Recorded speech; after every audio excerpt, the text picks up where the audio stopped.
Hey everybody, welcome to another episode of Think Your Way to an Epic Life. And today I have the pleasure of bringing on my and my husband's dance coach, and hopefully it will inspire you guys to give it a try. Just give it a shot, give it a try. It's amazing what a difference it can make in your life when you learn something new, especially something new that has to do with your body. So Melissa is going to regale us today with some really fun stories of success of other people who have done it, and hopefully ease your mind just a little bit, because I'm willing to bet there's a huge percentage of you that really, really want to be better on the dance floor, but you're scared to death to try it. And if you're scared, once you get to meet this guest, you won't be afraid anymore. You'll want to go spend some time with her. So Melissa, gosh, girl, I have so many questions, and it's so fun to have you on the hot seat because usually you're the one teaching me. So let's go into this. How did you get started in dance? I started in dance from when I was really little. There's lots of videos of me just dancing from a very small child. I did solo dance.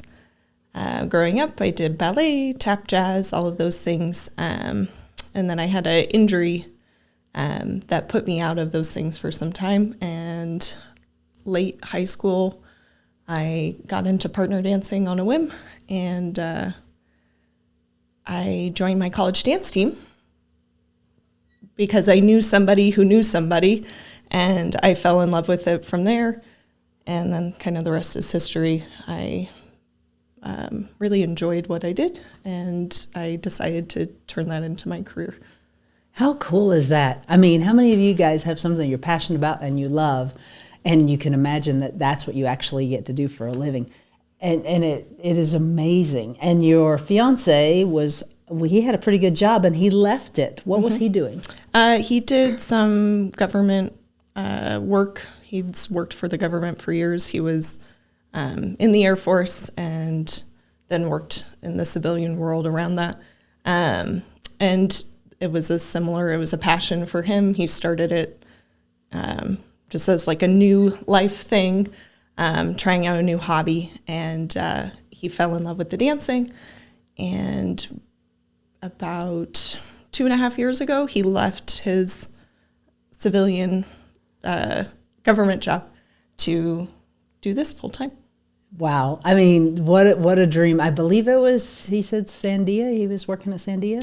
On base. On base, okay. Mm-hmm. And just said, this is what I really want to do. Mm-hmm. And so this podcast is called Think Your Way to an Epic Life. And you may be wondering, why do I have somebody who's into dance on Think Your Way to an Epic Life? However, my opinion is that if you're not moving, if you're not physically moving, you really cannot have good mental clarity. How does dance help someone mentally? So it's got a few different things it can help. It can help just from a pure building brain to body connection. So it helps us become more aware of what we're doing, what's happening in our body, because a lot of us are really out of touch with what is happening in our bodies. And we lose kind of the sensations to a lot of the different places in our body. It also helps us by moving. People break a sweat. We get a little bit of that kind of exercise, but it also it helps us build confidence. It helps us get more in touch with some of our feelings and how we want to express them. And people that do it with a partner, it's building a new means of communication all at once. It does a lot. Yeah. It does an awful lot. So you and Glenn, tell me about your meeting and how you ended up together. We tried out to be dance partners. And then we realized that there was some chemistry there. So we decided to be dance partners. And then a little while after that, we got together. And about 3 months after that, I picked up and moved here. And it was March of 2020. Oh my goodness. Woo! So, March of 2020 is when you moved here. And so you got, I would say you dove in completely into that relationship because you couldn't leave the house. Yeah. I was moving here to start my dance business. a touch-based business in the middle of a pandemic. No touching. The studio was closed for 3 or 4 months. We started going back in June, and Glenn was also home because he was not allowed to go into his job either. So we were just locked down together at home. We had a little dance floor, so we danced in the house, and I taught my first lesson here in September of 2020. Wow. Oh my gosh. Okay. So 2020 to 2024, about 3.5 years that you've been actively doing this. What is your favorite dance? I don't know if I have one. Really? I have a few different ones that I really love. I love West Coast Swing. It has a really special place in my heart because it is all about dancing with random partners.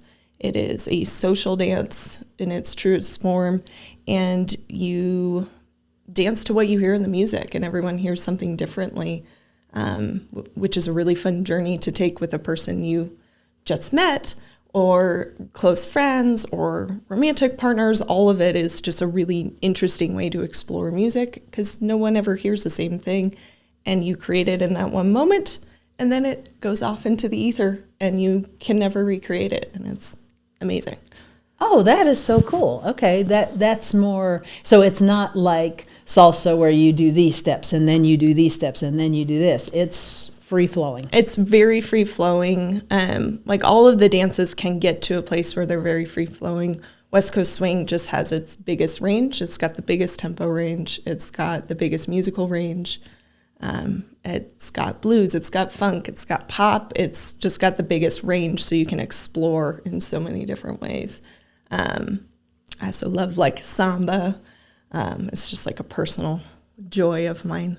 I started with international Latin, so I love the international Latin dances in particular. They're a special little place in my heart. Okay.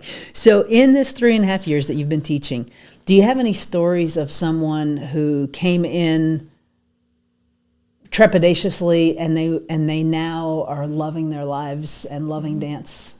Yeah, I've got a few different students that I've had for probably at least 2 years who I've seen such a big life impact. I have had some students where they toiled for 6 months to a year before they came in. And they came in and couldn't even get through their anxiety to do a singular move, to learn the basic in salsa. And now they can string everything together. They're much more comfortable. They don't panic when they come in the door, which is great. They're not scared of me anymore, which is fabulous. Apparently, I'm very scary. You are so scary. I'm terrifying. Yes. It's horrifying, guys, let me tell you. Very scary. Yeah. Okay. All right. So of all the people that you have worked with, you've got those couple that have seemed to have made a really, really big difference. Have there been any that you just absolutely couldn't reach? They come in and they just can't. They won't, whatever. The only people that's ever been a problem with or been an issue for them has been people who aren't willing to try. It's the people that aren't willing to either do the work at home or be open to the possibility that they could get better, that it could happen. I've had lots of people come in with anxieties about it or the belief that they couldn't do it. The only ones that ever prove themselves right are the ones that keep not doing the work. Everybody makes progress that I've seen. There's very rarely is there somebody, and because usually it takes a lot for somebody to make that phone call and get over the fear of doing the thing. It's really hard to learn a new skill as an adult. It's scary. And if you're willing to go do it, you're in a really good place. But if you walked in the door, hopefully you've gotten through some of that. So, well, I'm sure you have some where someone got dragged in the door. Oh yeah, they don't want to be there. Mm-hmm. And that every once in a while, I get a couple of people that are just like, nah, I don't want to. Yeah, and And so they maybe do a few and then they go on their way, and that's okay too. Mm-hmm. It's not for everybody, and that's all right.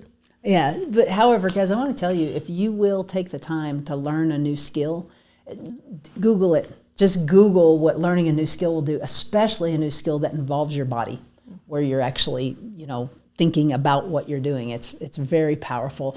All kinds of new connections are made in your brain, and confidence seems to be something that people would gain from.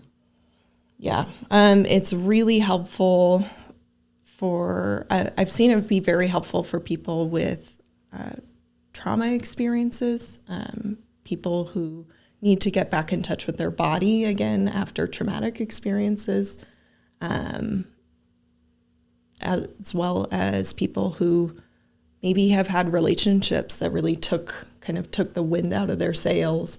It was a really great way to rebuild, or just big life things that really affected how they saw themselves. I've seen that be really beneficial for people after divorces or all kinds of different life changes, and that rebuild of confidence in themselves, in their abilities, maybe in their own sensuality as a person, getting comfortable with their hips moving, getting comfortable with touching another person in a consensual, platonic way can be really, really beneficial for people.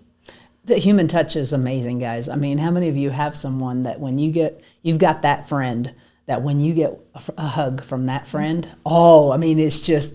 it just fills you up, and you just know all that positive energy, all that love. It's really cool. So if someone is out there and they're watching this and they're thinking, I have always wanted to get dance lessons. How many people what percent of people do you think probably deep down inside really want to do it? Oh, yeah. I think it's a really high percentage. I think there's a lot of fear. There's a lot of externalized judgment and socialized judgment that comes into play with learning how to dance. And I think so many people want to do it. They have this dream of, I want to be able to sweep my partner off their feet. I have a student who that's what he wants. When he finds a partner, he wants to be able to sweep them off their feet and dance with them in the kitchen and feel so good about it for whenever that comes. That's beautiful. Yeah. That's beautiful. And gentlemen, ladies really do like that. It's a good time. It's fun. It is fun. All right. So if someone doesn't know, they don't have a clue, I want to learn to dance, but I don't even know where to start. What would you do with that person? So I think it's easier to come in and get a private lesson where it's you and your partner and an instructor, because we can cater things specifically to you, to your learning style, so that you can really get the best kind of bang for your buck with that. Group classes can be great if you're looking for a social dynamic. You want to create community. But I think when you're just brand new, it's a lot less scary, you and one other person versus a room of 20 people. It's easy to get lost, and you don't have the accountability to get you to come do the thing and try the thing you wanted. We find it's really helpful for people, those appointments, knowing, all right, I got to go do this thing. I'm going to do it. It's really helpful. I would second that seriously. My husband and I are definitely not prepared for the group yet, but you will be proud. We have been practicing. Oh. We have been practicing. Yeah. And I can see that going in at the level that we were at when we walked in, where we both have rhythm, but to have to step this way and then step this way and then step that way and then step. It's a whole different deal, and it's embarrassing. I would think it would be embarrassing if you're in a room of 20 people. And the really interesting thing, no one sees you, but it feels like everyone sees you. It's so fascinating. When you're in this group context, everybody's worried about themselves. They're not worried about you. They don't care. They really don't, but it sure feels like they do, because they're 6 feet from you, and you're like, you had to have seen every little mistake. And they just don't. We're all in our own stuff. Do you think that's a lesson for life in general? Oh, for sure. There's so many of them in dance. So many. Like even when we go compete and you make a mistake, you're like, you had to have seen it. It was the worst thing that has ever happened. It's a blip at best. Like sometimes no one saw it. They just don't. And if you let it fester in your mind, how are you going to do the rest of the dance? Exactly. It can make or break something. The best dancers in the world, they still make mistakes, but they have the mental strength to move past it. One of the biggest things that I got from one of my coaches recently was we get 2 pieces of carry-on luggage when we compete. I get 2 focuses. I get 2 things to hold in my brain. And anytime I get distracted, I come back to those 1 or 2 things. So it's kind of a meditative practice of that recentering back to something, whatever that is. And it's made a huge difference because then you can't get lost in the spiral. Because the spiral is where we run into problems. It's not the mistake, it's the spiral. Got you. Okay, so you are a very accomplished dancer. You do competitions. Yet you have a coach. Yes. What's up with that? The best people always have the coaches. Yes, listen. They always do. The best coaches I know, they still get coaching for themselves. They never stop.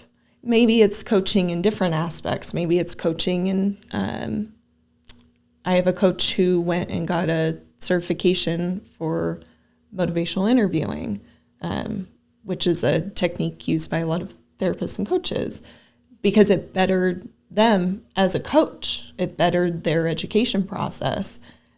That constant gathering of new tools, new information, nothing ever stays the same, and we all need to grow. And when we stop growing, that's usually when everything starts to fall apart. When we stop growing. And that, I think, is one of the biggest lessons in life that we all need to just keep. We cannot, please hear my heart when I tell you this, you cannot rest on your laurels. You cannot get to a point, and it's very difficult. If you started out at 100% and then you work and you work and you work and you get to 200%, it's pretty easy to go, well, I'm twice as good as I was. I can chill now. What happens when you chill now? Everything just starts deteriorating. It just does. I'm sorry. You have to continuously grow. Constantly, you have to continuously learn. Constantly. So you have more than one coach. One of your coaches, you have to actually get on a plane to see. Oh, yeah. And is it worth it? Oh, absolutely. Like they come here, we go there. It's made such a huge difference because actually getting on that plane and going and doing that trip where that is the thing we went to do.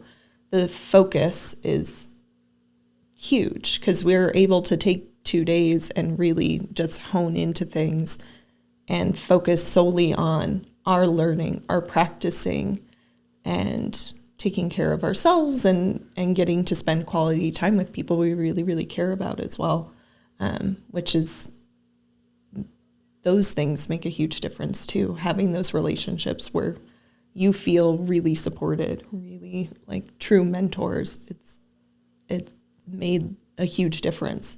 It's a very new thing to me in my life to have mentors purely be there for the sake of mentorship and not for other purposes, for their own reasonings that, that happens. But this is a pretty new experience to me to have people just purely care about your growth and helping and supporting without just looking out for themselves. It's really a cool thing. I have a theory about that because coaching is it's a several billion-dollar industry now, and it used to be that you only could advance if someone who was above you that you respected saw you, noticed you, and said, hey, you know what, Melissa? I'm going to take you under my wing, and I'm going to make sure that you get there, right? And I do that because maybe I'm getting a piece of your business or whatever. And you used to have to wait for that. And today, guys, you can get a coach for everything. You could get a LinkedIn coach. You can get a dance coach. You can get, like, there's coaches for everything. So you don't have to sit and hope that someone will go notice you and say, hey, let me walk you along this path. You can pay to play. And it is, you're paying to play. I'm paying to play, right? It's part of the deal, guys. We will go so much faster if we can go with someone who understands it and cares. And it is your business to make sure that I'm happy doing it, right? Yeah. Everybody, that like investment in self is so huge. And however you choose to do it, and if it's like the finances of it are feeling tricky, there's plenty of other ways to get access, and being willing to ask the question, ask somebody, being willing to say, hey, I want help. Somebody somewhere can find you help, and then you can make different decisions, like whether it's group coaching, whether it's online coaching, whether there's so much access now. Like, I can video call one of my coaches, and we can talk that way if I can't get to them, which is a cool thing. Not sending off a video to somebody. Like, I really can get that kind of feedback. Not everything, but I can get a lot for, especially depending on what you're doing. Different industries, really, like, you can really just get it all from a video call. So what is your business? What do your clients look like as a whole? Who comes to you? We have a pretty big range. We have people getting married who want to do their first dance, whether they want something kind of chill or they want something more epic. My partner loves doing epic things. He loves putting people in the air. That's his thing. He just loves it. I don't like going in the air. I like to be near the floor. Throw me around on the floor, that's fine. I just don't like being up there. So he really loves doing those dances where, like, they want something epic and flamboyant. Like, we're going high. So we do wedding dances. That's a pretty common thing with most dance studios. But we also do a lot of, like, teaching social dancing. So people that go out in the community and want to be able to dance with a lot of different partners. We do lessons with people who are just looking to do it as a fitness activity. And then we do a lot of lessons with social dance couples, like yourself and your husband, who are looking for an activity to do together. It's a date night. Those are always fun. And then the thing that, like, we've been doing a lot more of lately is getting people ready to go and compete. That's something we really enjoy. We're looking at creating an environment where people can feel comfortable and help build people's confidence and mental mindset around competing, because it's often not discussed. It's starting to be discussed, but it is a newer thing in dance, to really talk about the mental health of the competitors, how to approach competing in a way that's sustainable. It's really easy to get burned out competing because you do have that judgment aspect of competing, and it can carry a lot of mental and emotional weight. So it's something we've tried to create, like a little community to help start supporting people through that. So when people compete and they have been your client, how interested are you in that competition? I'm very interested in how they felt about that competition. I don't care how their competition goes, not because I don't want them to do well and have success, but no one competition is the difference. And I just recently did a judges training, and it's so fast, and you get judged so quickly. I get a snapshot. I can't, as a judge, get a full assessment of somebody's dancing, but I can as a coach. As a coach, I can help. I can build. I can see where all of the things are. As a judge, I get a quick glance, and that can make or break somebody's weekend sometimes. So I don't super care how they compete, but I want to see that there's growth. I want to see that they see progress. Progress, not perfection. Absolutely. Perfection doesn't exist in dance, so that's a really cool thing. It literally can't. It's an art. We're all different bodies every single day. Our bodies feel different every single day. We feel different to our partner every single day, even from morning to evening, or like when we're tired or when we're emotional. How we dance is different. If we're like emotionally shut down, how we dance is different than if we're had a great day.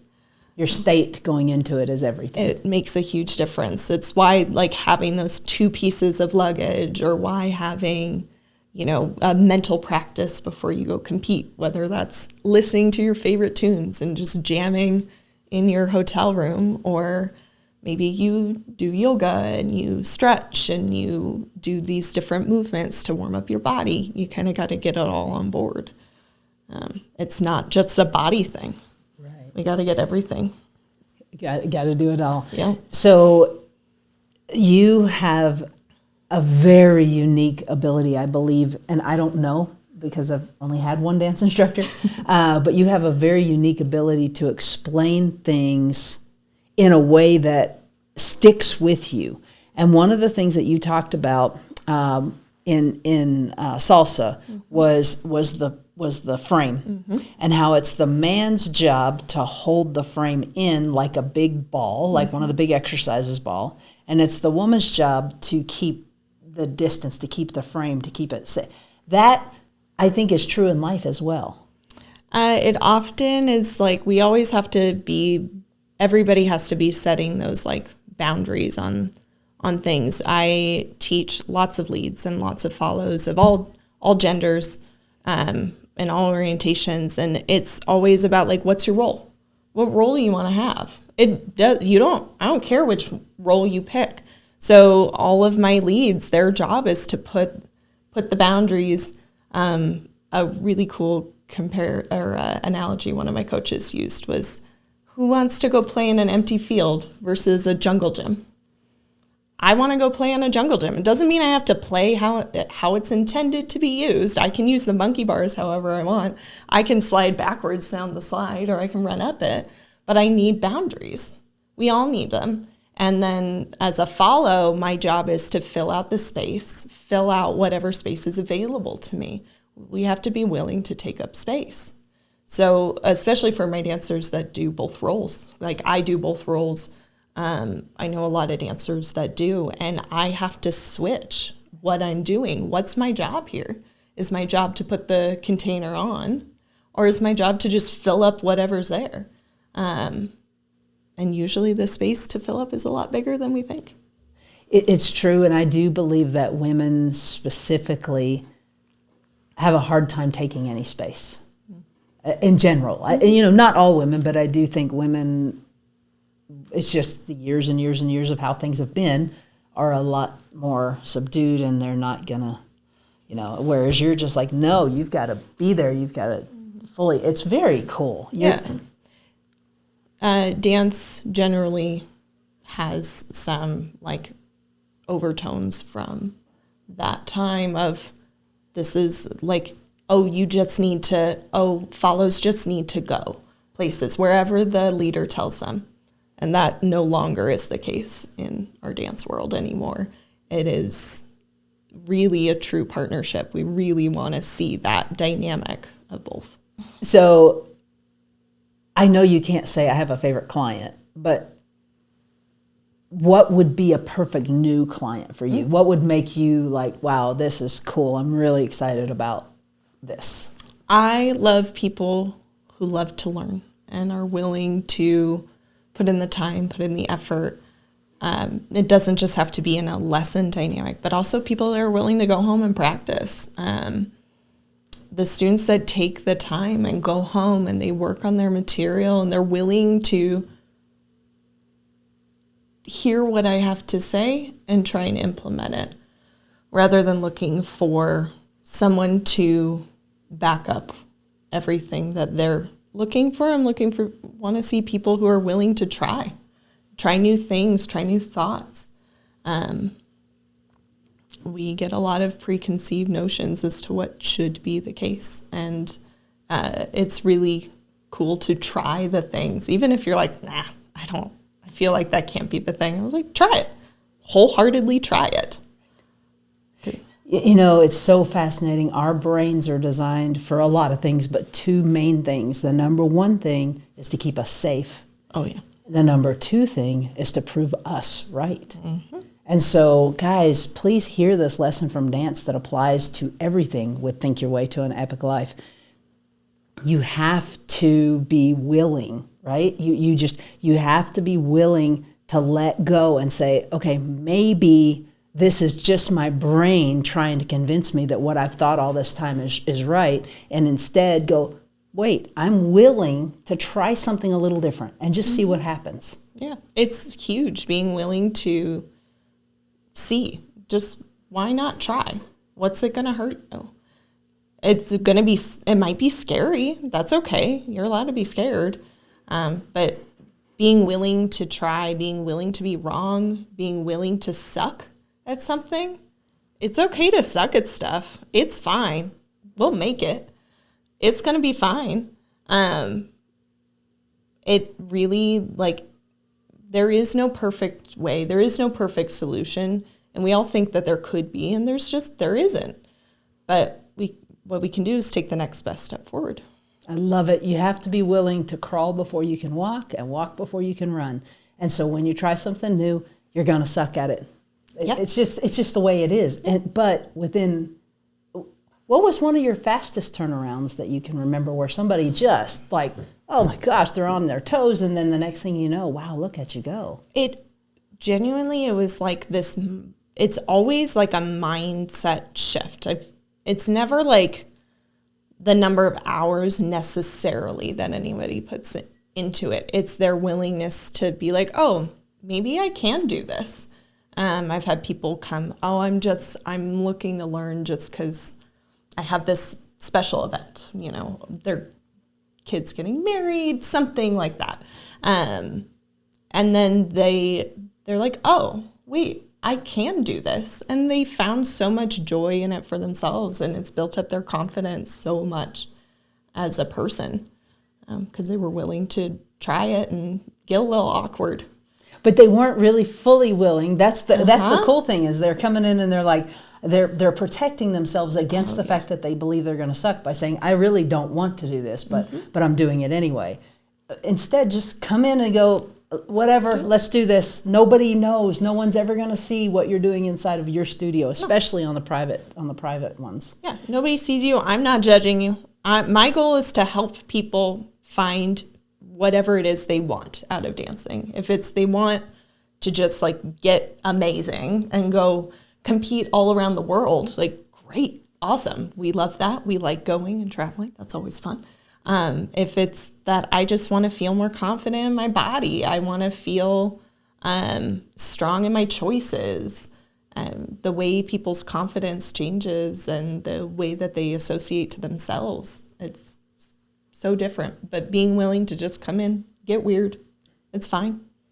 I promise no one judges you as much as you judge yourself, right? Ever. It's pretty cool. Okay, so somebody wants to get started. What phone number should they call? It is 505-750-0011. Okay. I said the right one. Yeah, I'm good. That's good. And where is your dance studio, and what's it called? We teach out of a studio here in Albuquerque, off of San Pedro near Lomas, across from the fairgrounds. The building's called Enchantment. We're McCallum Dance. That's my fiance's last name. So we're the McCallum family. He would like us to be the McStirtons, which I think is the funniest thing on the planet. My last name is Stirton. His last name's McCallum. We will not be the McStirton. That's adorable, though. But it is fun. Yeah. It's a fun couple nickname. He's a good man. Mm-hmm. He's a good man. All right. Well, thank you so much. And if you could give our listeners one last piece of advice about anything in life, what would it be? Be willing to get weird and get awkward, and people are not judging you as much as you feel like they are. So you are your own worst critic, which also means you can be your best cheerleader if you're willing to make the change, make the shift. Love it. Alyssa, thank you. Thank you.